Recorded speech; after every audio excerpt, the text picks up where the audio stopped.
ಈಗ ಬರ್ತಡೆಗೆ cake sweet ಎಲ್ಲ ಏನಿಲ್ವಾ ನಂಗೆ ಕಟ್ ಮಾಡಿಸಲ್ವಾ ಕೇಕ್ ಕಾಲ ದೇವಸ್ಥಾನಕ್ಕೆ ಹೋಗಿ ಪೂಜೆ ಮಾಡಿಸ್ತಲ್ಲ ಹಾಂ ಅದಕ್ಕಿಂತ ಮುಂದೆ ಮತ್ತೆ ಯಾವುದೂ ಇಲ್ಲ.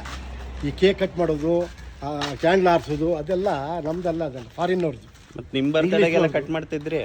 ಏನು ಈ ಮಕ್ಕಳು ಮಾಡಿದ್ರೆ ಸುಮ್ಮನೆ ಇದೆ ಅಷ್ಟೇ. ಮಾಡಿಲ್ಲ ಅಂದ್ರೆ ದೀಪ ಬೇಜಾರು ಹಚ್ಚೋದು ಅಷ್ಟೇ ಉಟ್ಕೊಂಡೆಲ್ಲ ಮಾಡ್ತಾರೆ. ದೀಪ ಉಂಟಲ್ಲಪ್ಪ, ದೀಪ ಮಧ್ಯಾಹ್ನ ಹಚ್ಚಬೇಕು. ಇರ್ತೀಯ ಊಟಕ್ಕೆ ಇಲ್ಲ ಸ್ವೀಟ್ ಎಲ್ಲ ಮಾಡಿ ಕೊಡ್ತೇನೆ ನಾನು. ಹೌದು ನೀನು ಓಡ್ತೇನೆ ಅಂದ್ರೆ ಹೌದು ಹೊರಡ್ತೀನಿ. ಇರ್ಬೇಕು. ಸ್ಪೆಷಲ್ ಊಟ ಮಾಡ್ಸೋಣ ಬಾ. ಏನು ಸ್ಪೆಷಲ್ ಊಟ? ವೆಜಿಟೇಬಲ್ ಊಟ ಫಸ್ಟ್ ಕ್ಲಾಸ್. ಆಯ್ತು ನೋಡೋಣ. ಆಯ್ತು ಮಧ್ಯಾಹ್ನ ಆಯ್ತು ಇರ್ತೀನಿ. ಹಾಂ ಮಾಡು ಅಡುಗೆ. ಹೌದು ಸರಿ. ಆಮೇಲೆ ನೋಡು ಏನು ಗೊತ್ತಾನ, ಹಾಂ ಸ್ವೀಟ್ ಏನಾದ್ರು ದೇವಸ್ಥಾನಕ್ಕೆ ಹೋಗೋದು ಮುಖ್ಯ. ಹಾಂ ನಿನ್ನ ವರ್ಷ ವರ್ಷ ಪೂಜೆ ಆಗುತ್ತೆ ನಿನ್ನ ಹೆಸರಲ್ಲಿ ರಾಯರ ಮಠದಲ್ಲಿ. ಹಾಂ ಗೊತ್ತು. ಹಾಂ ಆಯ್ತು ಸರಿ. ಅದಕ್ಕಿಂತ ಬೇಕಾ ನಿಂಗೆ ಕೇಕು? ಆಯ್ತು ಬಿಡಿ, ಕೇಳಿ ತಪ್ಪು ಮಾಡಿದೆ ನಾನು. ತಿಳ್ಕೊ ಸಾಕು. ಊಟ ರೆಡಿ ಅಂತೆ, ಕರಿತಾ ಇದ್ದಾರೆ. ಏನೇನು ಮಾಡಿದ್ದಾರೆ ನೋಡೋಣ. ಇದ್ದಾರೆ ಚಿತ್ರಾನ್ನ, ಮೊಸರನ್ನ, ಇದೇಮ್ಮ ಸ್ವೀಟು